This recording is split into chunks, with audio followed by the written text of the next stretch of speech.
Hello, hello, everyone. 'Tis I, Daniel Park, instructor of the Camtasia certification program, and I got a question on the certification community about the possibility of capturing really good audio narration to your iPhone or iPad to accompany your screencasts or selfie videos. Is it viable to jack into the USB or 3.5 millimeter microphone you probably already have lying around? Well, I stumbled across an article from Blue, the creators of those ubiquitous Yeti mics. And yes, it is possible to jack your mic into an iDevice and have it work beautifully. This video is proof that it's possible, because I'm recording on my iPhone right at this very moment, and as you can hear, the audio quality is on point, because I'm using my glorious studio rig featuring a Rode K9 tube mic, my old school Symmetrix vocal processor, and the Scarlett 2i2 audio interface from Focusrite. So yes, you can do it. But there are a few minor issues to be aware of, and it'll probably require a small investment on your part for it to work. So, in the name of science, I invested in a few little hubs and connectors to get us set up. Some worked and some didn't, at least not right away. So I'm charting my journey for you in order to shave a bit of time off your process so that you're not just spinning your wheels. At any rate, let's talk about the mics and devices that I'm working with here. I've got a standard issue iPhone 12 and a 2018 iPad Pro. The phone has a Lightning port, while the tablet is USB-C.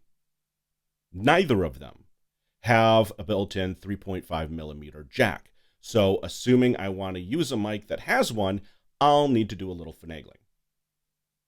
Now, let's see what it takes to make the following microphones work. We've got my studio rig that you're hearing right now, a decidedly more portable USB microphone from Shure, my Sennheiser wireless lav system, and my Rode Videomic Pro Plus. Let's look at the USB end first.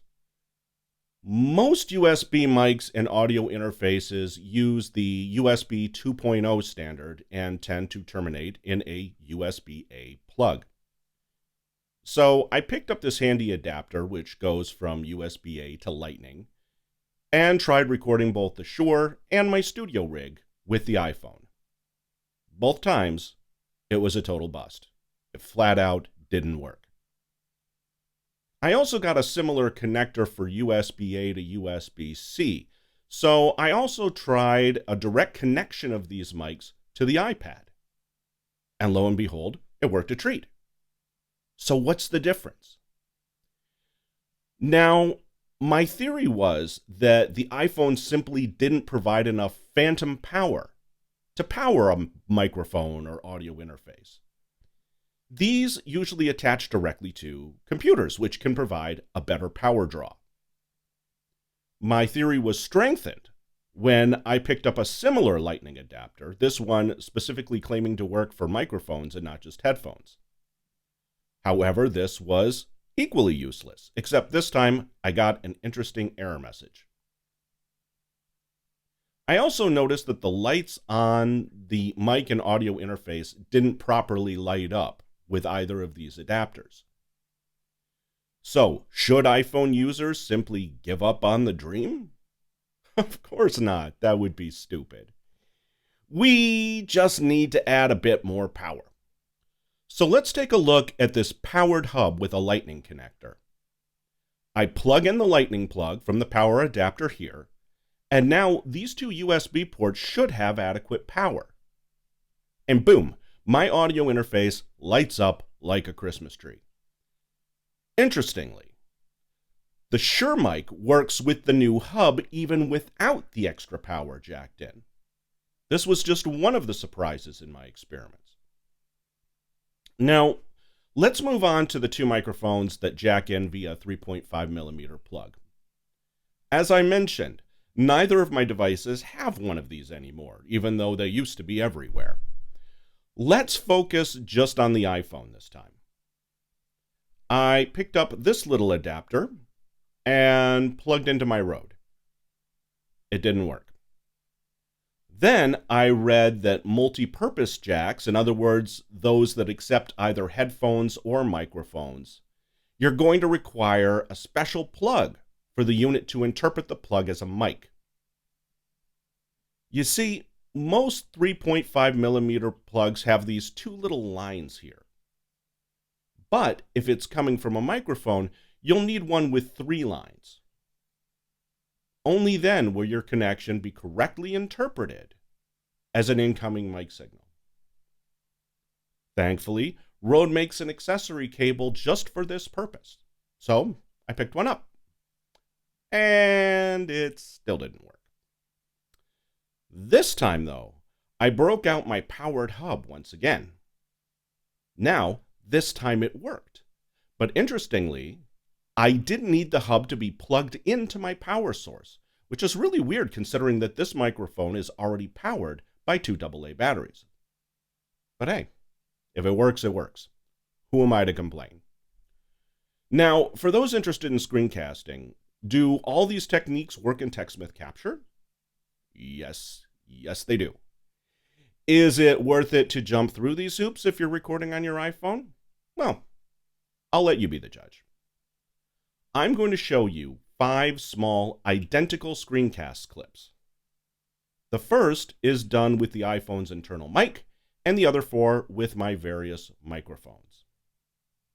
You tell me if it's worth it. To add the screen recording button to your control center, go to Settings and choose Control Center. Under More Controls, simply click the plus sign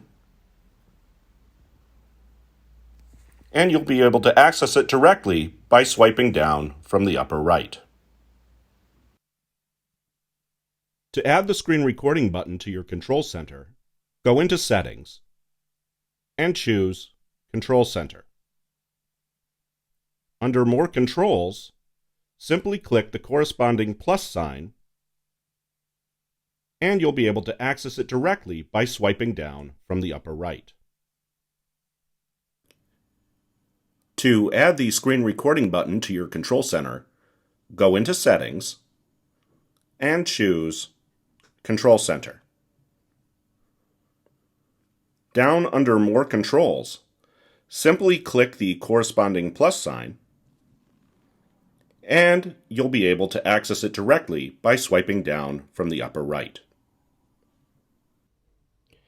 To add the screen recording button to your control center, go into Settings and choose Control Center.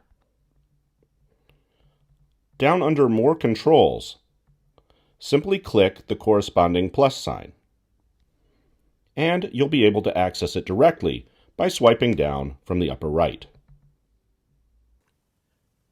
To add the screen recording button to your control center, go into Settings and then choose Control Center. Down under More Controls, simply click the corresponding plus sign, and you'll be able to access it directly by swiping down from the upper right. And there you are. Now to deal with all these little bits of hardware. Given the results of my testing, I'm probably going to ship back the individual adapter dongles and hang on to the hubs, as these have pretty much everything I need. A USB port or 2 for jacking in a USB mic, a 3.5mm microphone jack for my mics with the more traditional plugs, and, just as importantly, a separate power input just in case my device provides inadequate phantom power to the mic or audio interface. Happy recording!